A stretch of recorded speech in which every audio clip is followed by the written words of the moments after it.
வணக்கம். நம்ம இன்றைக்கி என்ன பார்க்க போகிறோன்னா, ஒரு சூப்பரான சிம்பிளான ஒரு ரெசிபி தான். டல்கோனா காஃபி கேக் தான் நான் பண்ண போகிறேன். ரொம்ப சூப்பராக ஈஸியாக இருக்கும். நம்ம ஏற்கனவே டல்கோனா காஃபி போட்டிருக்கேன். சேம் அந்த மெத்தட் மாதிரி தான். அந்த டல்கோனா நம்ம ப்ரிப்பேர் பண்ணும்போது காஃபி தூளும் சுகரும் போட்டு பீட் பண்ணிகிட்டே இருப்போம். அந்த பீட்க்கு அப்புறம் நம்ம இந்த கேக்குக்குள்ள ஐட்டம்ஸ் ஆட் பண்ணி நம்ம பேக் பண்ணி எடுக்க போகிறோம். நான் இன்றைக்கி ஓவன் ஆல்ரெடி பிஸ்கெட் கேக் பண்ணியிருக்கேன். நான் ஓவன் யூஸ் பண்ண போகிறதில்ல. நான் அடுப்பு யூஸ் பண்ணி ஸ்டவ்வில் தான் இன்றைக்கி கேக் பண்ண போகிறேன். அதே மாதிரி நான் பீட்டருக்கு வந்துட்டு நான் பீட்டர் யூஸ் பண்ண போகிறேன். பீட்டர் இல்லாதவங்களுக்கு நோ ப்ராப்ளம். நம்ம அந்த டல்கோனா காஃபி பண்ணுற மெத்தட் மாதிரி நம்ம ஸ்பூன் வச்சு பீட் பண்ணிக்கிட்டே இருக்கணும். அது ஆனால் என்ன கொஞ்சம் அந்த பீட் ஆகி அந்த பதம் வரதுக்கு கொஞ்சம் டைம் ஆகிட்ருக்கும். ஸோ நான் பீட்டர் யூஸ் பண்ணி பண்ணலான் இருக்கேன். இப்போ இதுக்கு நான் என்னென்ன எடுத்து வச்சுருக்கேன்னு சொல்லி நம்ம பார்க்கலாம். சேம் கேக் ப்ராசஸ் தான். நான் காஃபி தூள் வந்து ப்ரூ காஃபி தூள் எடுத்திருக்கேன். நான் சுகர் வந்துட்டு ஒரு 1/2 கப் எடுத்திருக்கேன். உங்களுக்கு எவ்வளோ காஃபி தூள் வேணுமோ அவ்வளோ நீங்கள் ஆட் பண்ணிக்கலாம். ரொம்ப ஆட் பண்ணக்கூடாது. இப்போ இது ஒரு 10 ஸ்பூன் சுகர் இருக்குது. நான் வந்துட்டு ஒரு 5 ஸ்பூன் 4 ஸ்பூன் காஃபி தூள் ஆட் பண்ணிப்பேன். ப்ரூ காஃபி தூள் உங்களுக்கு என்ன இன்ஸ்டன்ட் காஃபி தூள் இருக்கோ அதை நம்ம ஆட் பண்ணிக்கலாம். ஸோ ப்ரூ காஃபி தூள், அப்புறம் சுகர் 1/2 கப் எடுத்திருக்கேன். 2 கப்பு ஆல் பர்பஸ் ஃப்ளோர் மைதா எடுத்திருக்கேன். பேக்கிங் பவுடர் 1 ஸ்பூன் போடணும். 1/2 கப்பு வந்துட்டு ஆயில் எடுத்திருக்கேன். எல்லாமே எந்த கப்பில் எடுத்திருக்கேனோ 2 கப் மைதா, அதில் 3/4 கப்பு சுகரு, அதில் ஒரு 1/2 கப்பு அளவுக்கு ஆயில், அந்த மாதிரி ரேஷியோலாம் நான் எடுத்திருக்கேன். இப்போ நம்ம எப்படி செய்யலான்னு சொல்லி பார்க்கலாம். இப்போ நம்ம ஒரு பவுல் எடுத்துக்கலாம். அதில் நம்ம எடுத்து வச்சுருக்க சுகர் ஆட் பண்ணிடலாம்.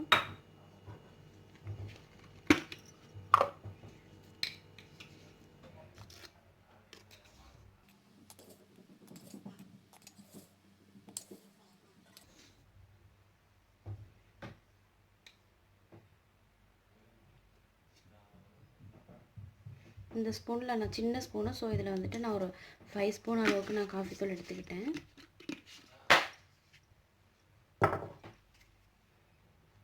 பால் சொல்ல மறந்துட்டேன். சூடான பால் 1 கப்பு வேணும். 250 ml நான் சூடான பால் எடுத்திருக்கேன். நம்ம இதில் முட்டை ஆட் பண்ண போகிறதில்ல, வெறும் பால் இது மட்டும்தான். இப்போ நான் கொஞ்சம் வெதுன்னு இருக்கிற ஒரு ஹாட் வாட்டர் கொஞ்சம் எடுத்திருக்கேன். அது கொஞ்சமாக, நிறையெல்லாம் சேர்க்கக்கூடாது, கொஞ்சமாக ஊற்றிட்டு நம்ம இப்போ பீட் பண்ணிக்கலாம்.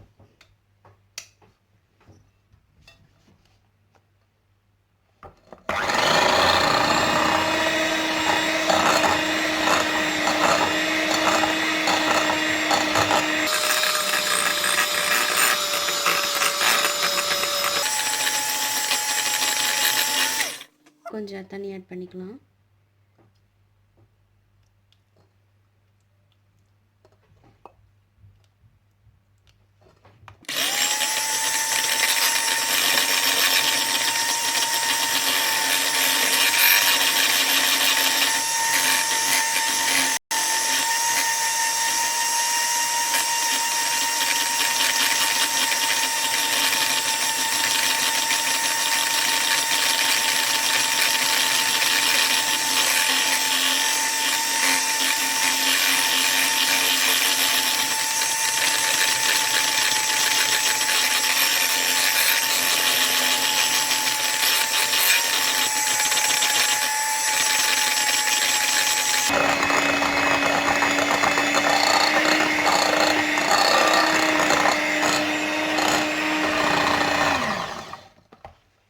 அவ்வளோதான், நம்ம இந்த பதத்தில் ஆஃப் பண்ணிடலாம், போதும்.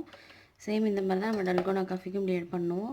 இது கையில் பண்ணலாம். கையில் பண்ணால் கொஞ்சம் டைம் எடுக்கும், அதனால் நான் பீட்டர் யூஸ் பண்ணி பண்ணேன். இப்போ நம்ம இதில் வந்துட்டு கொஞ்சம் கொஞ்சமாக பால் ஆட் பண்ணி நம்ம மிக்ஸ் பண்ணிக்கலாம்.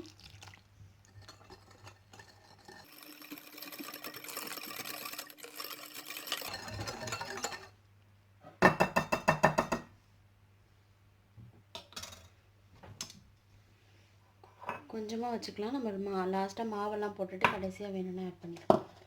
இப்போ நம்ம மைதா மாவு எடுத்து வச்சுருக்கோம். நம்ம மைதா மாவு ஆட் பண்ணிக்கலாம்.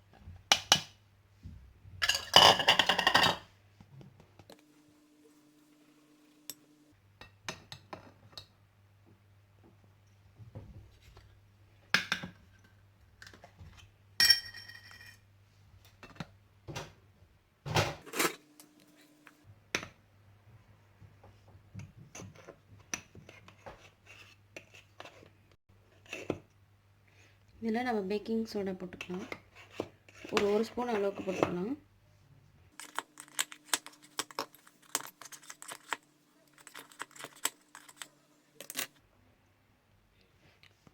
பேக்கிங் சோடா போட்டுட்டு நம்ம இதை சமைச்சிக்கலாம்.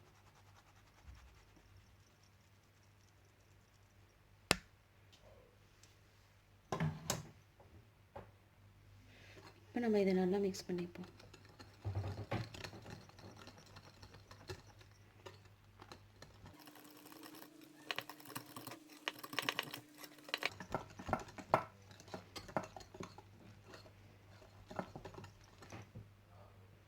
நம்ம எடுத்து வச்சுருக்க ஆயிலும் ஊற்றிக்கலாம்.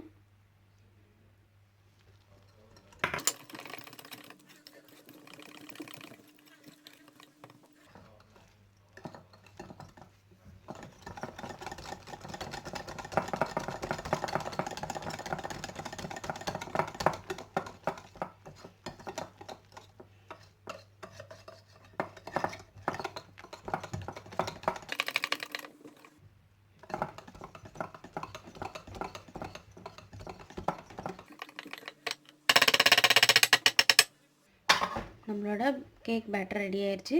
இப்போ நம்ம பாத்திரத்தில் ஊற்றி நம்ம அடுப்பில் வச்சிடலாம். இப்போ நம்ம எந்த பாத்திரத்தில் கேக் வைக்கிறோமோ அந்த பாத்திரத்தில் நம்ம ஆயில் நல்லா ஃபுல்லாக ஆயில் அப்ளை பண்ணியாச்சு. பட்டர்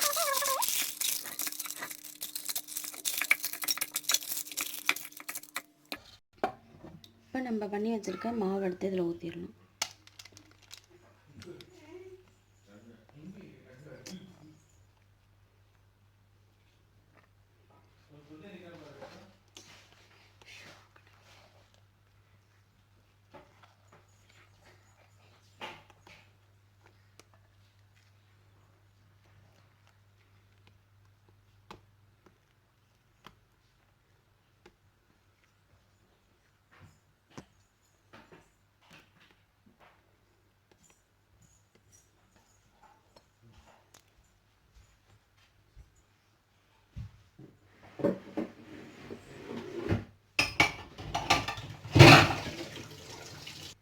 அவ்வளோதான். இப்போ நம்ம பாத்திரத்தில் ஊற்றியாச்சு.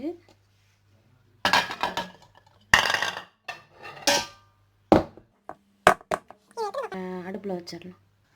நம்ம எந்த பாத்திரத்தில் வைக்கிறோமோ அந்த பாத்திரத்தை வந்துட்டு ஃபஸ்ட்டு நல்லா ஹீட் பண்ணிக்கணும். இப்போ ஹீட் பண்ணிவிட்டு அதில் இந்த இதை வச்சிடலாம். நான் ஒரு பிளேட் போட்டு அது மேலே இதை வைக்கிறேன் மாவை.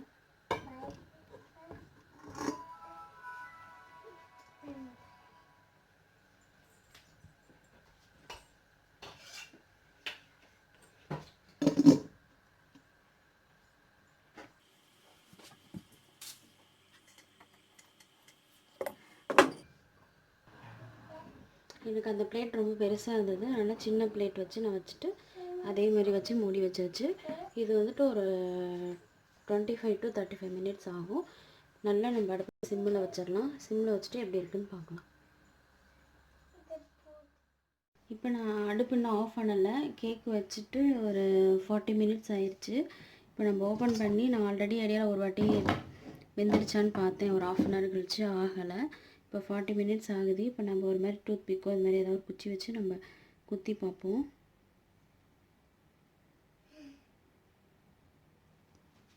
பாருங்கள், அவ்வளோக்கா ஒட்டலை, உள்ளெல்லாம் வெந்துருச்சு கேக் நல்லா. இன்னும் கூட கொஞ்சம் ஒரு 5 மினிட்ஸ் வைக்கலாம், எனக்கு கொஞ்சம் லைட்டாக ஒட்டுது. ஒரு 5 to 10 மினிட்ஸ் வச்சுட்டு நம்ம 50 மினிட்ஸில் ஆஃப் பண்ணி எடுத்துக்கலாம். அவ்வளோதான், 50 மினிட்ஸ் ஆயிடுச்சுன்னா நம்ம கேக் ஆஃப் பண்ணிவிட்டேன்.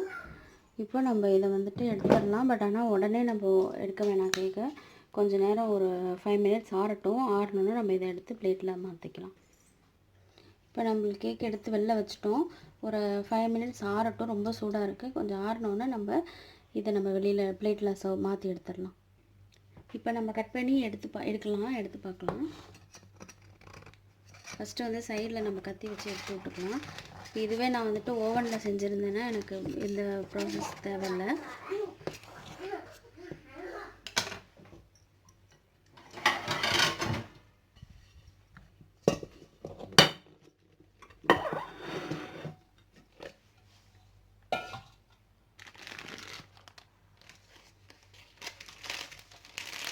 நம்மளோட சூப்பரான ஃப்ளேவரே ரொம்ப சூப்பராக வருது. பட் ஆனால் டைம் ரொம்ப எனக்கு 40 மினிட்ஸ் ஆனது. ஆனால் ஓவனில் வச்சா 20 மினிட்ஸ் தான் ஆகும். சூப்பராக வந்திருக்கு நம்மளோட கேக்கு. நான் பேனில் செஞ்சது நல்லா கரெக்டாக கரெக்டாக வந்திருக்கு. நம்ம இப்படியே வந்து கட் பண்ணி சாப்பிட்லாம். காஃபி டேஸ்ட் சூப்பராக இருக்குது. சும்மாவே கட்டி நம்ம ஈவினிங் டைமில் ஸ்நாக்ஸ் மாதிரி சாப்பிட்லாம். குழந்தைங்களுக்கு இப்போ இந்த கேக் வந்து ரொம்ப சூப்பராக வந்திருக்குது. டேஸ்ட்டு ரொம்ப ஃப்ளேவர் ரொம்ப சூப்பராக இதாகுது. பட் ஆனால் ஓவனில் செஞ்சால் 20 மினிட்ஸ் ஆகும். எனக்கு இதில் வந்துட்டு 45 மினிட்ஸ் 50 மினிட்ஸ் ஆகிருக்கு டோட்டலாக. இப்போ நம்ம இந்த கேக்கை வந்து இப்படியே கட் பண்ணியும் நம்ம ஈவினிங் டைமில் சாப்பிட்டுக்கலாம். சூப்பராக இருக்குது. பட் நான் வந்து இதில் எக்ஸ்ட்ரா வந்து சாக்லேட் சாஸ் ஆட் பண்ண போகிறேன். இது வந்துட்டு நான் சிம்பிளாக தான் பண்ணியிருக்கேன். வீட்டில் இருக்கிற டார்க் சாக்லேட் எடுத்து நான் அதில் கொஞ்சம் மில்க் ஆட் பண்ணி அதை நல்லா மெல்ட் பண்ணிவிட்டு அதை சாஸ் ப்ரிப்பேர் பண்ணியிருக்கேன். இந்த சாஸை தான் நான் இதில் இப்போ ஆட் பண்ணுறேன்.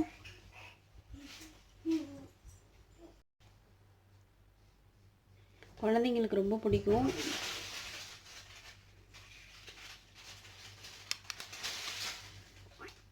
நம்ம இப்போ டார்க் சாக்லேட் காஃபிலாம் வாங்கி குடிக்கிறோம்ல, அந்த மாதிரி டேஸ்ட்டில் தான் இருக்கும் இது சாக்லேட் ஆட் பண்ணுறதுனால. ஸோ கண்டிப்பாக நீங்களும் இந்த மாதிரி ட்ரை பண்ணி பாருங்கள். சாக்லேட் வேண்டாம் அப்படின்னா இல்லாமலும் சாப்பிட்லாம், நல்லா தான் இருக்கும். சாக்லேட்டோடு சாப்பிட்டாலும் இன்னும் சூப்பராக இருக்கும்.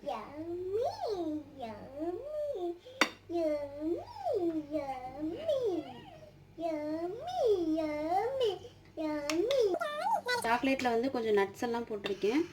கேஷ்யூ நட்ஸ், பாதாம் இதெல்லாம் போட்டிருக்கேன்.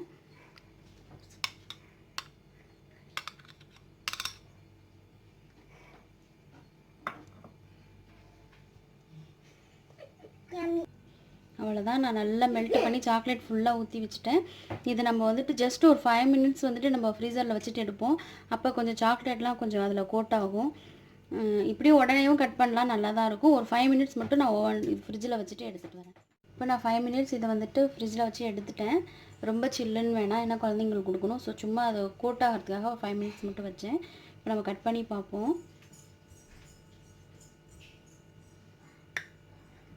நல்லா சாஃப்டாக இருக்குது, சூப்பராக கட் ஆகுது.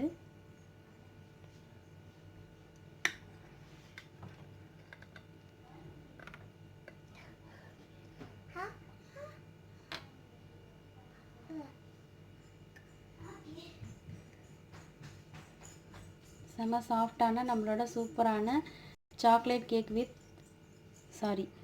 Dalgona coffee cake with chocolate syrup. செம்ம டேஸ்ட்டு சூப்பராக இருக்குது. இதை வந்து நான் ஃபஸ்ட்டு என் குழந்தைங்களுக்கு கொடுத்து பார்க்குறேன். ஹர்ஷிகாந்த்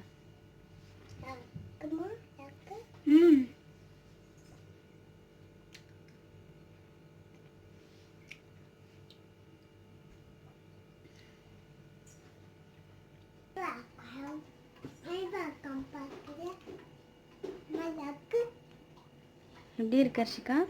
சூப்பராக இருக்கு. இன்னைக்கு நாங்கள் வந்து டல்கோனா கேக் சாப்பிட்டு என்ஜாய் பண்ண போகிறோம். நீங்களும் உங்கள் வீட்டில் வந்து பண்ணி என்ஜாய் பண்ணுங்கள். வீடியோ ஃபஸ்ட் டைம் பார்க்குறீங்க, அப்போ மறக்காமல் சப்ஸ்கிரைப் பண்ணுங்கள், லைக் பண்ணுங்கள், ஷேர் பண்ணுங்கள். பாய்.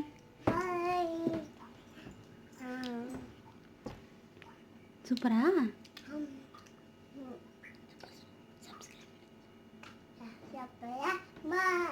சூப்பரான coffee cake with chocolate syrup ready ஆயிடுச்சு. உங்களுக்கு இந்த வீடியோ கண்டிப்பாக பிடிக்கும்னு நினைக்கிறேன். பிடிச்சிருந்தா என் வீடியோவை மறக்காமல் சப்ஸ்கிரைப் பண்ணுங்கள், லைக் பண்ணுங்கள், ஷேர் பண்ணுங்கள். தேங்க்யூ, பாய்.